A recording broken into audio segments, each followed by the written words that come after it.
My name is Cecelia Ruhnke, and my birthday is August the 11th, 1927.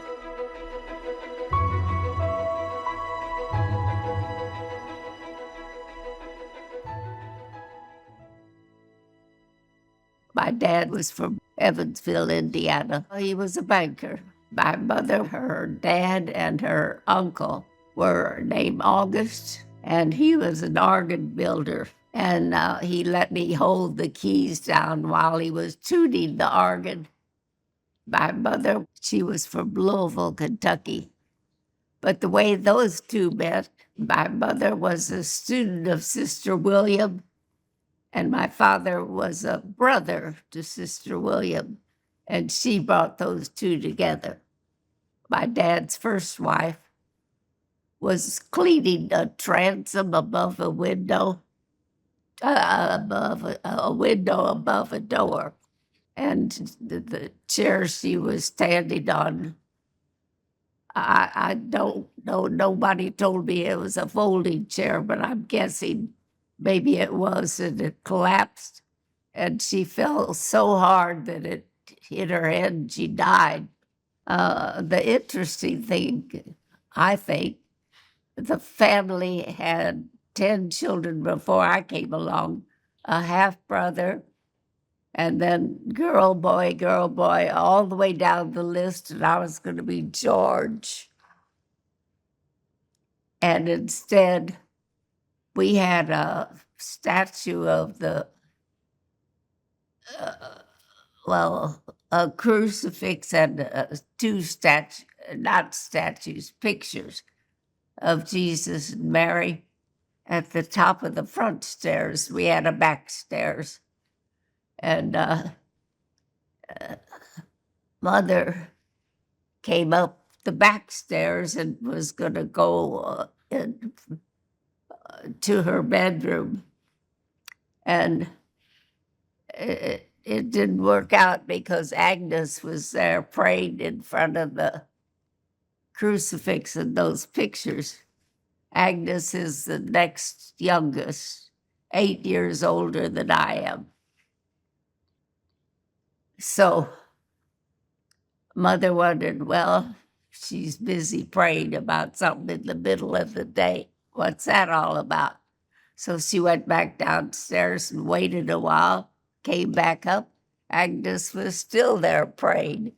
So by then, the curiosity got the best of my mother. And she said, Agnes, what on earth are you praying so hard for? And she said, Mother, you're not going to like what I'm praying for. And she said, well, I don't think it's possible, because Mother was 47. And but it was possible. And I was supposed to be George if I kept the thing going. She wanted a girl. She didn't want a boy. So everybody told her, it might be a boy. But she said, no, I'm praying for a girl. So Monsignor Kenner was not at our church. He was at St. Anthony's across town. And he was a good friend of my dad. They played cards together, along with one of my brothers. The first ones were religious, nun, priest, nun. And the next one is the one that played cards with the men. So anyway, Agnes got her wish, and Monsignor couldn't call me George. He said, well, you're not named after your dad. We'll name you after your mother, Cecelia. So here I am. Do you think they planned you? Mother did. My dad was kind of shocked. He wasn't not real close to me, but when we did come in, he made it his business to teach me interesting things on a blackboard or go on walks. And we had a generator by the river. So he explained that to me. What was it for? To get water. To, I didn't understand everything about it, but But it made power. it made the power. Yes, most of the time. I had very few conversations with him because, he was interested in all kinds of things that I wasn't ready for. What about your mom? Were you close with your mother? Oh, extremely so. I'd pop into my mother's arms anytime I felt like it, felt so loved and so secure there. Everybody said I was her pet, the baby of the family, and they all loved me. They weren't jealous. I just had lots of big brothers and sisters that I really loved and admired. A lot of them were gone. The priest and the two nuns were gone. The next brother was a bank examiner, so we were headquarters at home. But, he had another place too that he reported to in St. Louis. So he was gone a whole lot. Augie played piano for an orchestra. So he was home. And Teresa was home. She had something, multiple sclerosis or something, that left her with convulsions. And so my dad said she doesn't need, in those days, it was common for people not to get much schooling. So she graduated from 8th grade, and then after that, she was my teacher. And Teresa was my friend. We played a lot of croquet out in that big yard that my dad bought. And the whole neighborhood was invited, they could come and join us, and did often. There was one little boy, Judy Miller, that I dearly loved. Agnes babysat for him. And when she was gone working over 16, he became my friend and charge. And actually, his grandmother was supposed to be taking care of him, but he didn't want to stay at home with her. He was always at our house, and she'd have to break off a limb off the trees out front to scare him, to make him go home when he had to go home. Judy Miller. I think of him often. And the last time I saw him, I was in nurses training, and he was getting his appendix out.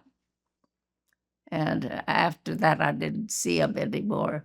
Then Eileen Kublin was one of the Jews. She lived upstairs where my mother and her mother could talk to each other from up there. And so she was at our house about every day. And Nancy Newland lived across the street. We liked acrobatics together. She could do a chest roll. I could never do a chest roll. You know what that is? You just fall forward on your stomach and your feet come up. I don't know how to describe it. It's kind of a crazy somersault. And Anyway, she could do that, but I could do other things. I could do back bends and then stand up again or grab my ankles. Or What are your earliest memories? when my priest brother became a priest, I was 3 and he was 27. And they gave me a pillow with a chalice and a host on it that I think my sister, my third sibling, Alice, that became Sister Aloise, she made a pretty pillow, and they had me to carry that up the aisle. And at the communion rail, some adult took it from me and put it on the side altar. Did you have a childhood home? Yes, it was big, and we owned the lot next door. And on the other side was the Jewish court, which was a big U-shaped thing. It wasn't there when we bought the place. My dad was trying to decide, do I buy this lot for the children to play or buy that lot on the corner? And he bought the one so we could play there. And the third story, we just stored things up there. But there were windows, and it could have been turned into another room, but the bathroom was on the second floor. One bathroom.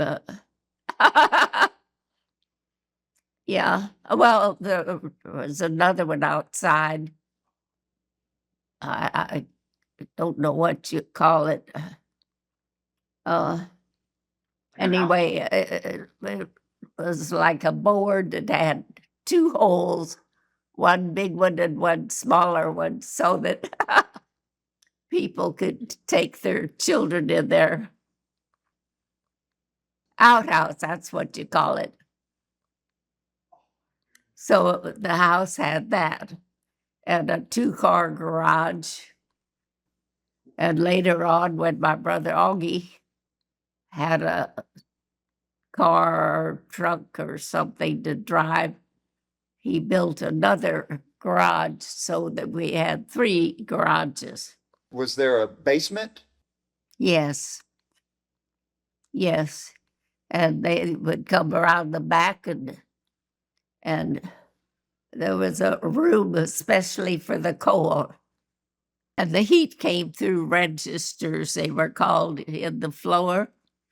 And they worked beautifully, and you could, you couldn't get on them with bare feet. They'd be too hot. But if you had on shoes and wanted to really get warm in a hurry, you could get on top of one. And for a girl, it would blow up under her dress, and it felt mighty good. Does it snow in Evansville? Yes. And when the milkman delivered the milk with his horse and wagon and milk, sometimes before we picked it up and brought it in, it would freeze, and it would freeze out of the bottle. It would go up out of the bottle about 2-3 inches, but that didn't happen very often. Did y'all have a radio? Oh, yes. Sunday night was a comic show, Jack Benny. Ladies and gentlemen, from Camp Hahn, California, we bring you a man who pedaled here all the way from Hollywood on the rear end of a tandem bicycle, Jack Benny. Thank you. This is Jack Benny talking. And Don, you can joke about it if you want to, but believe me, a tandem bicycle is the way to travel nowadays. You pull into a service station, the attendant checks your tires, wipes off your goggles, you stick your tongue out at the gas pump, and away you go. We didn't listen to it much, but some. And news, of course. And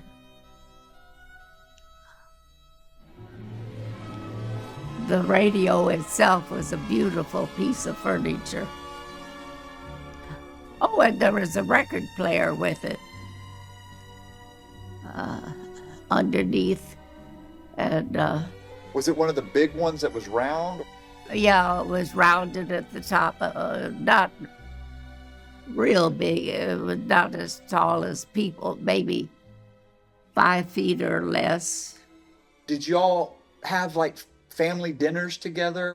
Yeah, we ate together on Sunday.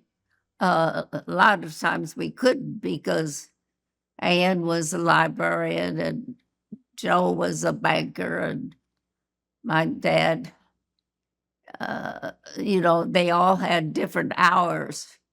So we did the best we could to eat together. Did your mom cook? Yes. But as you get older, you have less interest in it, in cooking, or she did anyway. So some of the siblings took an interest and would add their favorite spices or whatever. What was Evansville like when you were a little girl? The main street went right down to the river. You needed to be a good driver to go down real close to the water. It was not a paved road. Our address was 121 Washington Avenue, and they were out a little bit farther away from the river. There was a drugstore on Washington Avenue. So in those days, everybody was so poor, we bought penny candies and very few nickel ice cream cones or candy bars. That was too high. And the candy came from China. It was wrapped in colored paper, pastel colored papers. And in there was a toy as well as a salt taffy. Is there a story about a diamond ring? I was 11 years old, and on the 11th of August, my birthday, they gave me this ring that had been a tie clip, a gift to my dad from a friend, and they had it made into a ring for me. It's a beautiful ring, still is. My daughter Barbara has it. It has a diamond in it. Not a great big one, but nevertheless. When you were young, did you take any kind of lessons? Yes, I belonged to Turner's School of Physical Education. And my dad and brother belonged to it, and that meant that I could go free. And Mr. Engelbert was our instructor, and Mr. Engelbert ran this School of Physical Education, and we did the same sports that were being done nationally during football season. There was football during baseball season. We played baseball, so forth. But it was all indoors. We did a play, and I was in the middle of it. I guess you'd call it a ballet performance. And it was done at the zoo park. And some of my friends came and listened. They didn't have chairs, Sarah. You sit on the side of a hill to watch. The stage was for us, for the performers. That's all they had. Right close to the road. On the other side was things you pay for, like a Ferris wheel, and merry-go-round, and all the other stuff. But on the side I'm talking about, it was exercise. One person broke their arm or leg, I don't know which. Not anybody I knew, climbing on. You grab monkey bars. Were you more of a tomboy or a girly girl? I was very much a girl, but I liked sports, and I guess I'm down the middle somewhere. Nobody ever called me a tomboy. Did y'all have a home church? St. Mary's, it was all together. How often would you go to mass when you were young? Well, Sundays, of course, and in school, you go when the whole school goes. I went to school there up including eighth grade, but I Right. went to kindergarten at a public school because we didn't have a Catholic kindergarten. And the teacher lived at the next corner. And then we walked together to school. And then she would get me back home again within a block of my home. And I was perfectly safe. In those days, you weren't worried about safety. And my dad went to mass every day. So I'd see him over to the side while I was with my class in school. He was right there. Started his day with God. Sister Roseland was my first grade teacher. We thought of them not as human beings, they were something special. Were you a good student? In some subjects, I loved math and I loved music, and I still love to help people with their English if they're off base. Was there a choir at school? Yes, and naturally I was part of that. I could hit the high notes. My voice is not beautiful, but it's easy for me to hit all the notes properly. December 7th, 1941, a date which will live in infamy. The United States of America was suddenly and deliberately attacked by naval and air forces of the Empire of Japan. What are your recollections of wartime? Well, of course, my brothers were eligible, and the oldest brother, the priest brother, wanted to get into service, but the bishop said, I need you here. No, you may not go. And then the next brother was the banker, and he loved horses and loved a girl that was from Texas and had horses. And so he joined the cavalry. But then when the war got serious, he decided this horse is too big of a target. And so he talked to Mother's brother in Louisville that had some kind of connection with the, maybe he was a serviceman, I don't know. But he got a job, an office job in Louisville, and married a Louisville girl. And my next brother, Augie, was studying to be an optometrist, and they said, leave him alone. We need the optometrist. Don't take him.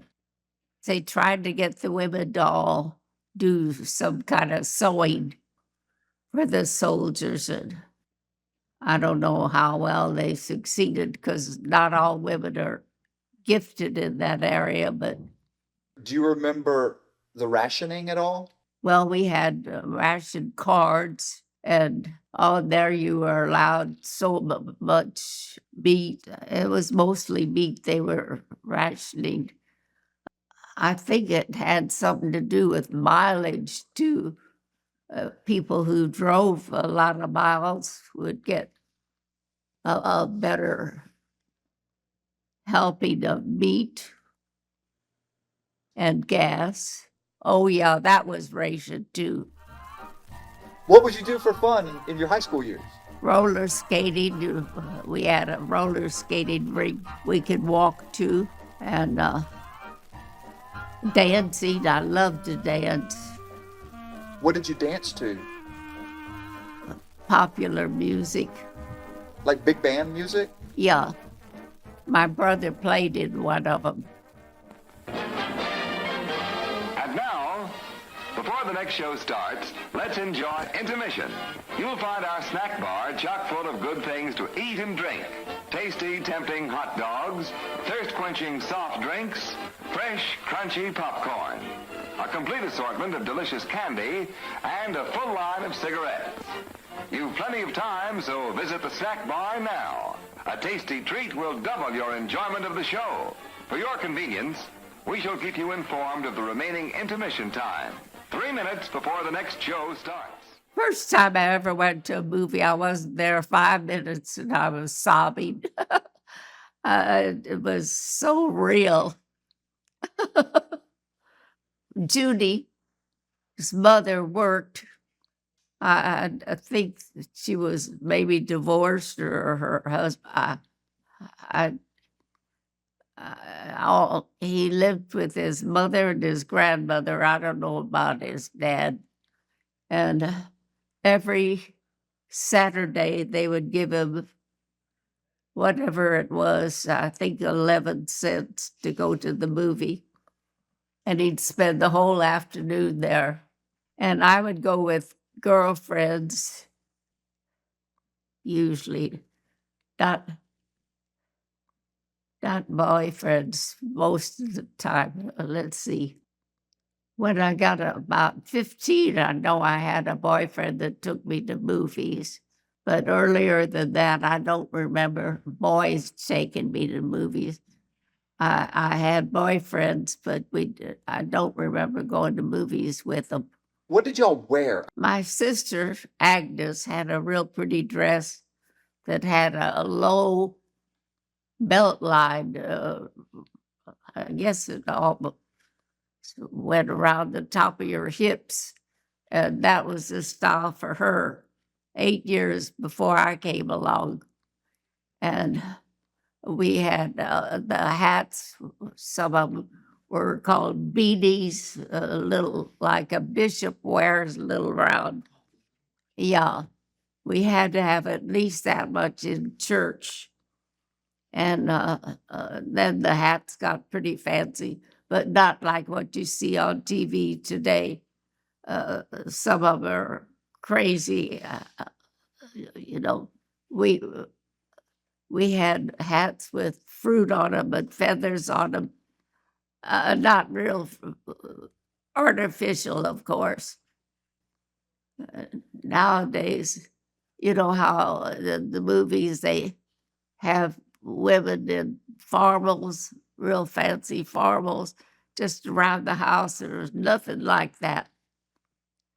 We wore ordinary clothes at Where did you go for high school? Memorial, Was it- Rites Memorial, REITZ, and it's Catholic. And I went there 3 years, and when I was 16, I got a job at Solves, and I enjoyed it.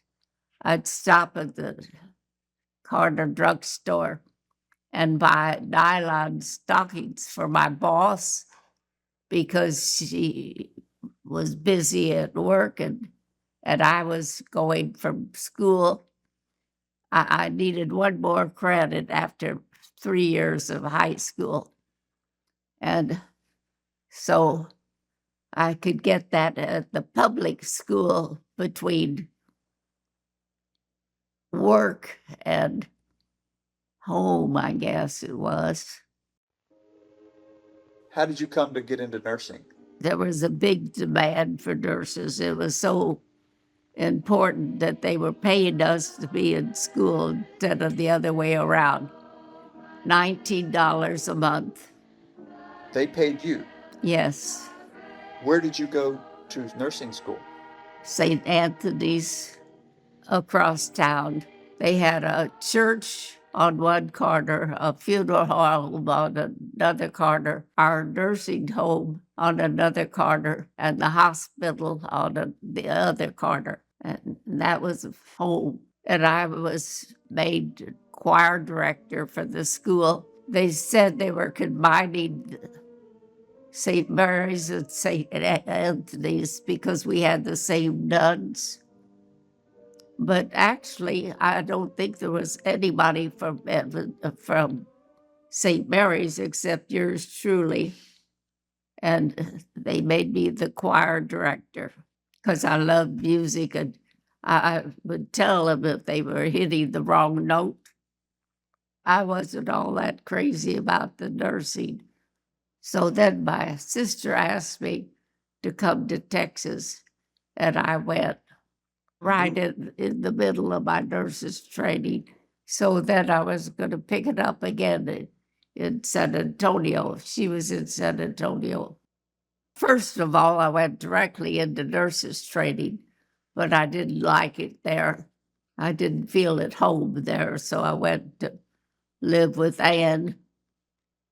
We were roommates, and we lived in a building that was called the Casa Regina, the home for Catholic girls. And all the little towns that had people who wanted jobs in San Antonio lived there.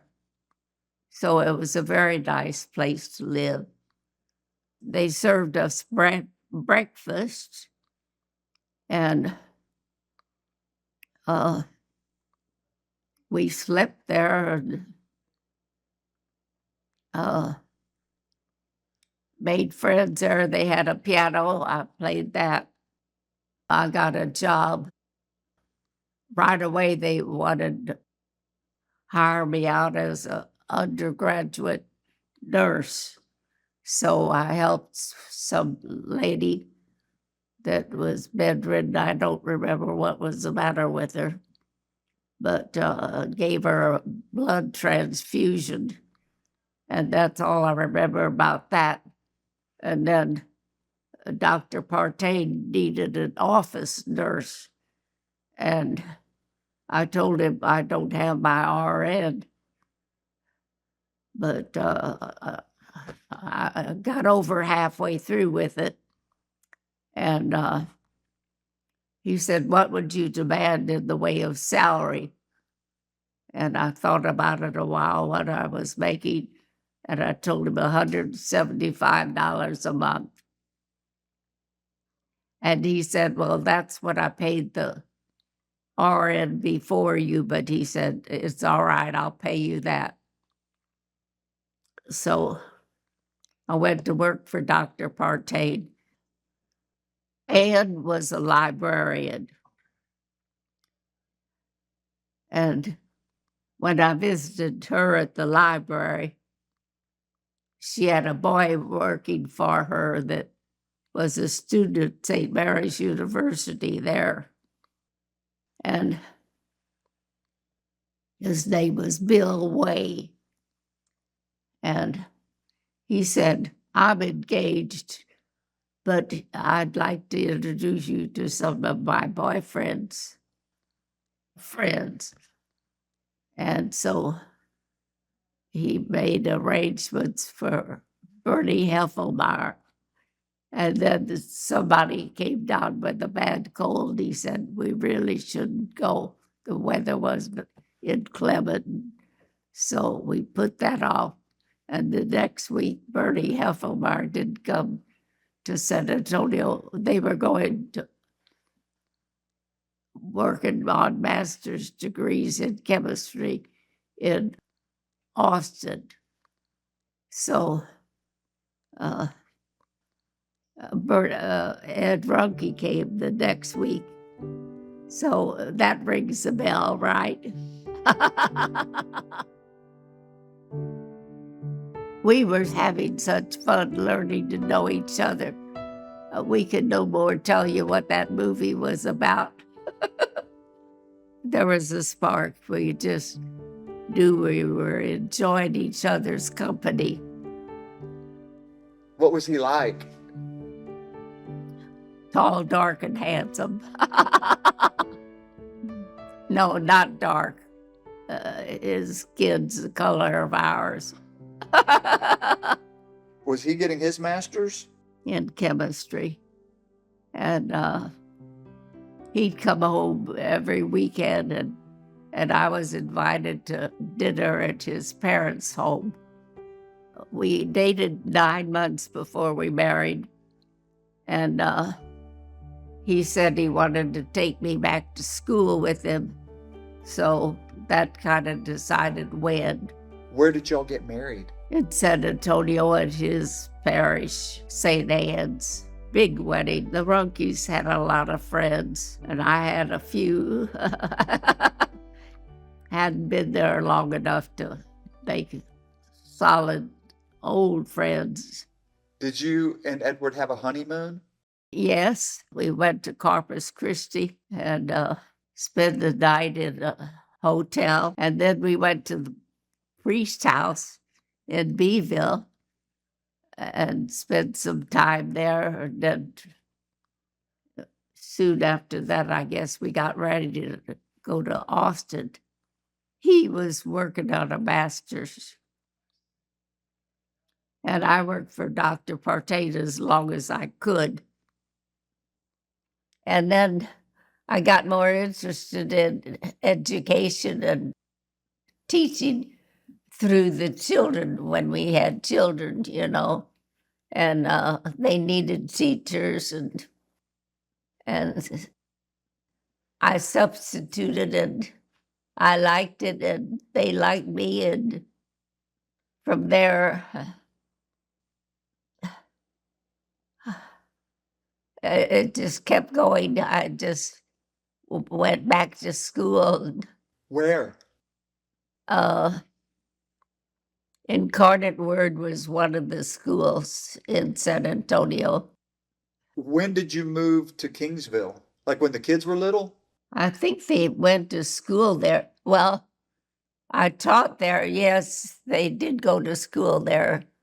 My last year I was teaching, I taught Don, my younger son. They're 10 years apart. Did y'all find a nice parish in Kingsville? St. Gertrude's, yes, it was close by.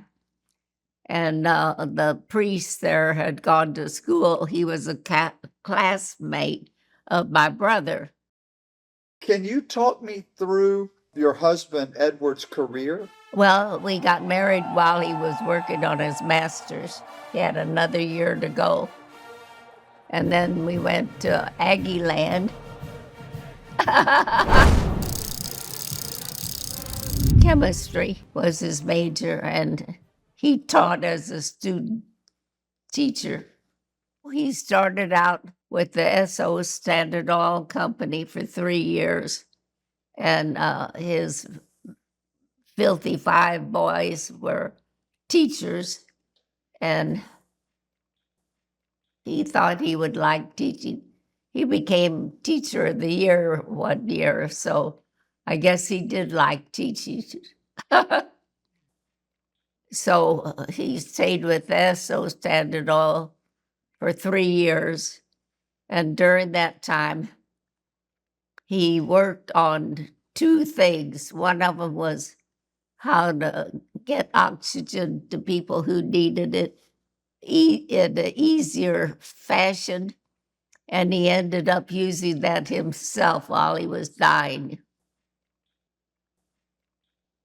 And the other thing he worked on was a yellow stripe on the road to make it stay there better. So Texas A&I turned into Texas A&M Kingsville. Yes, yes, And he was a professor or a teacher there? yes. I guess he spent his whole career there. Whenever y'all moved, did y'all live in Kingsville? I know where I raised the children, 508 Shelton in Kingsville. But when he worked there, I don't remember where we lived. I started teaching, let's see, I got my full 20 years in, so I got a nice retirement. What levels did you teach? Oh, everything. I started with kindergarten at first, and third and fifth and junior high. Did you teach in public school or Catholic school? Catholic first till I got my degree, and then public. That's why I had the 20 years of experience there and could get that lifetime. So you still get retirement? Yes. And I get my husband's as well. We both made that arrangement. When we died, the partner would get the rest of it. And so, yes, isn't that wonderful? How are the schools different and better and worse, in your opinion? There wasn't the big contrast they talk about today. You couldn't talk about God in the public schools or even have anything much in your classroom. That the closest thing to it, a child gave me some kind of a religious picture, not very big, and we hung it up for a while, and that much was all right, but that may have been gray area. Certainly would be now. Yeah. They accepted it in those days, yes. How did you like teaching? Well, you just approach them where they are. And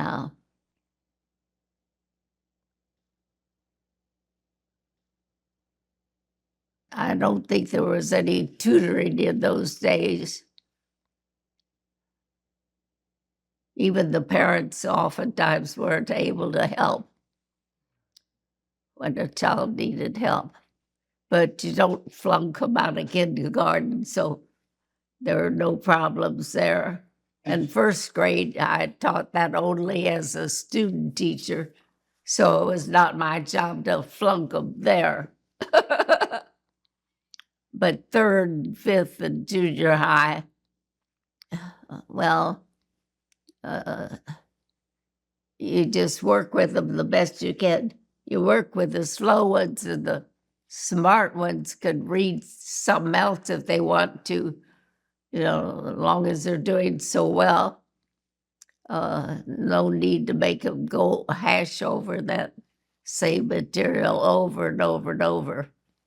So I always had a table with interesting things for the smart ones to pick up and do whatever they wanted, as long as they were quiet and passed the test. Did you find teaching gratifying? Yes, in many ways, yes. And in some ways frustrating when you saw they weren't trying. Or with history, for example, I would stay ahead of them once we acted out part of a battle in class, and one little girl yelled out, "I never liked history until now." So that made me feel real good to know I was reaching people. And I could bring in, too, about my father's age, the Civil War, to make it more real, not just something in a book, but it really happened. Did you get along with the kids' parents? Oh, well, almost always. One woman, she couldn't understand why her son didn't do better. And so we had to talk about it, and I had to, tutor him during class just to keep his mother happy. Am I to understand that you've enjoyed hunting and fishing? Well, only after I married and saw how my husband loved those things. We bought a lake house and put a pier out, and on the T-head, I would attach a rope around a post, and then I'd carry it around to the walkway so it was hanging down in the water. And I caught fish that way. A trot line? Trot line, yes, yes. So I was giving fish away so fast. My poor husband had to clean them all, and we finally got tired of it because one of my students' grandmothers wanted to trade fish for canned pears that she grew. And she lived miles away, and I was supposed to do the traveling to get the exchange going. And I thought, this is too much. It's no longer fun. It's a silly job for me. So that was the fishing. Now you say the hunting. We got a lease from first, I think we leased this land first and then bought it, or I'm not sure of that. Maybe we just bought it. But it was a very nice place that we could hunt. Where was it? 37 miles north of San Antonio, I think. Sometime I would be able to tell you the name of the place. What would y'all hunt? Deer. And I shot 6 of them. I did. Yeah, so we didn't have to buy beef because deer meat is so much like beef that we had lots of deer meat. That was great. A great sport. And he had a different leash. He gave me an easy one, not too far from the road and not too far up, but his was way up. There was a big hill on our land. It cost us $1,000 to just get a road up to the top in case we wanted to build some up there where they had a pretty view. And we never did.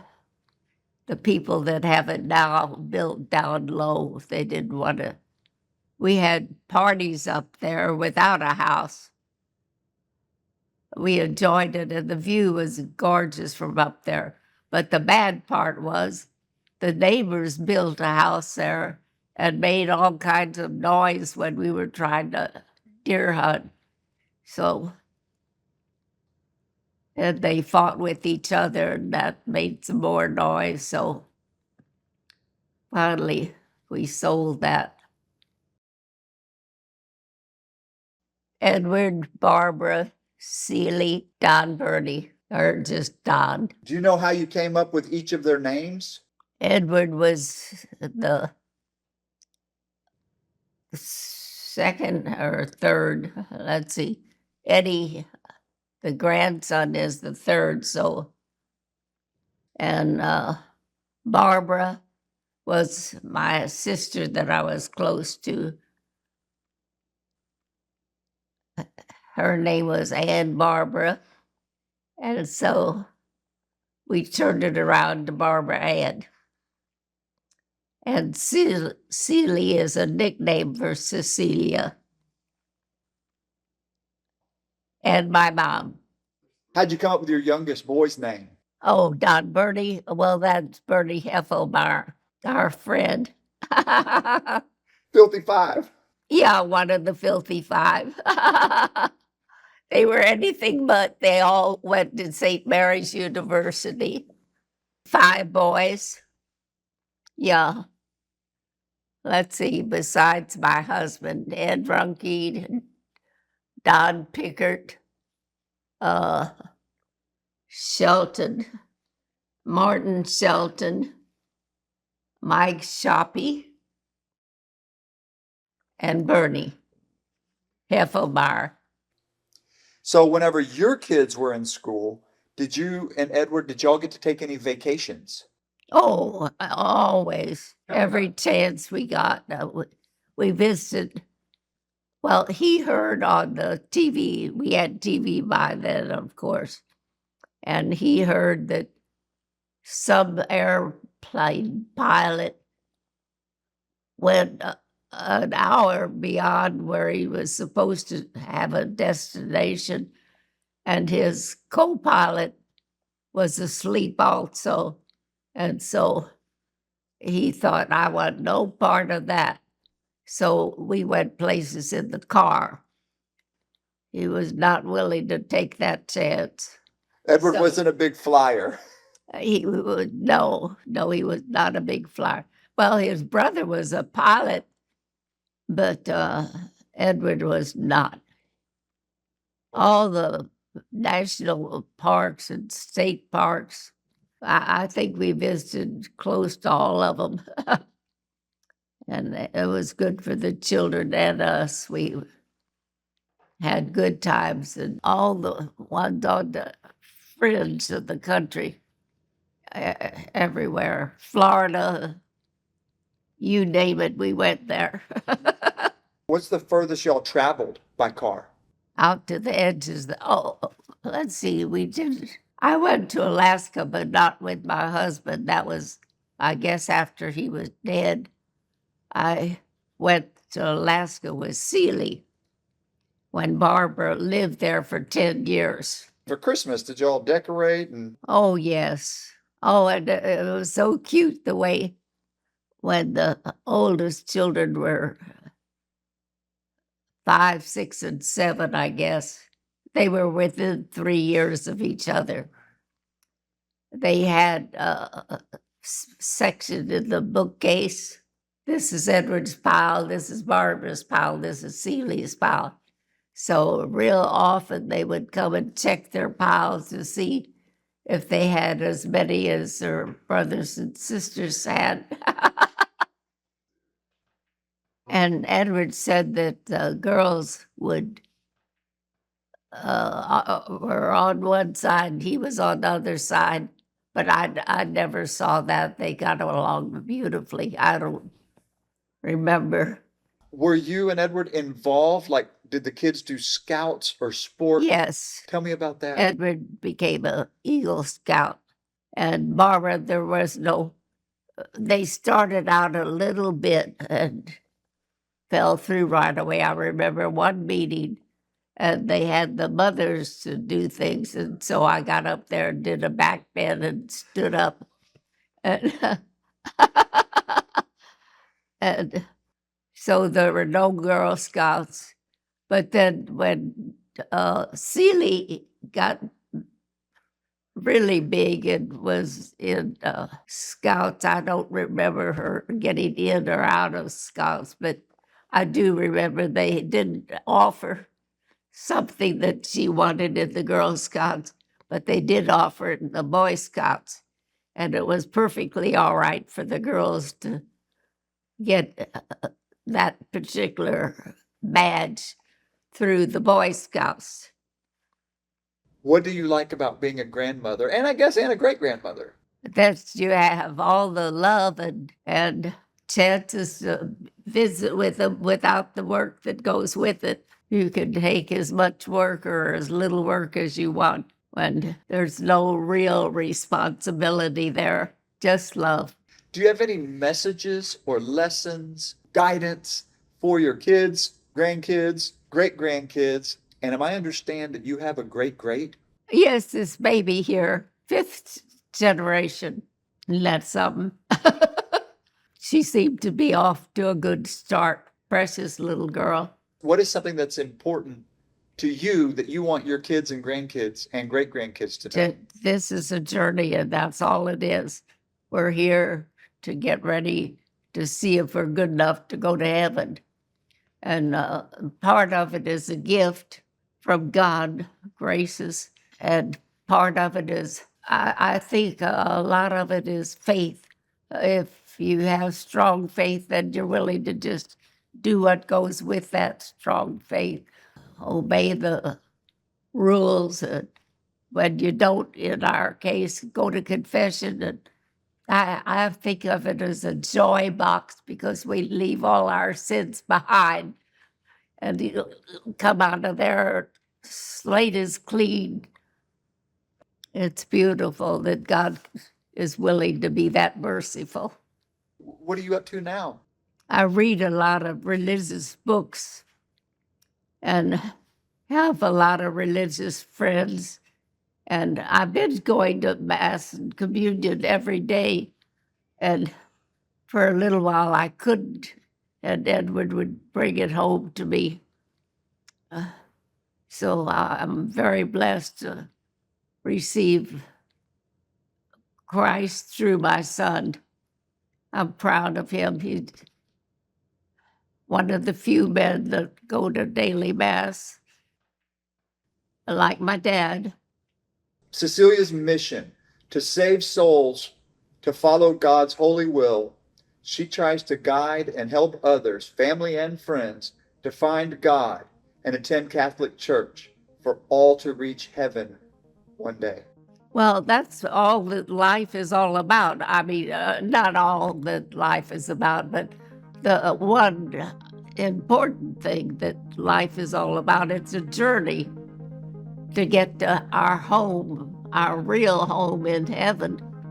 And some people don't seem to realize that, so I pray for strong faith. My big aim in life is to get everybody to heaven.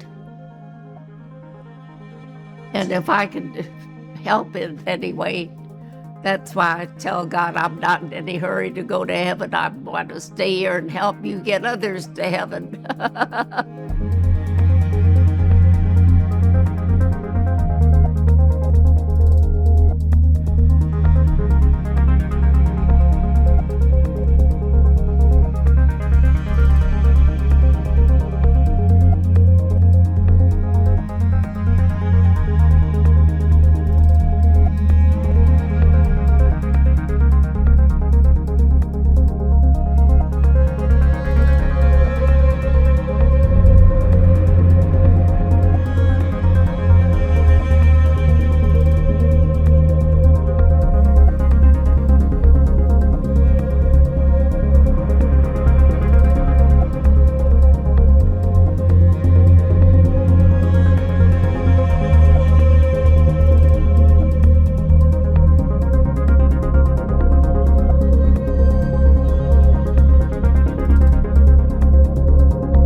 I just soon get this over with. And You didn't tell me they had a nickname. oh, the Filthy Five. I got some dirt on you. Oh, good. What was he like? Tall, dark, and handsome. No, not dark. His skin's the color of ours. You amaze me that you could be so interested in a stranger. Well, has this been an easy format to visit with me? You've been wonderful to talk to. I've enjoyed sharing with you and bringing back memories.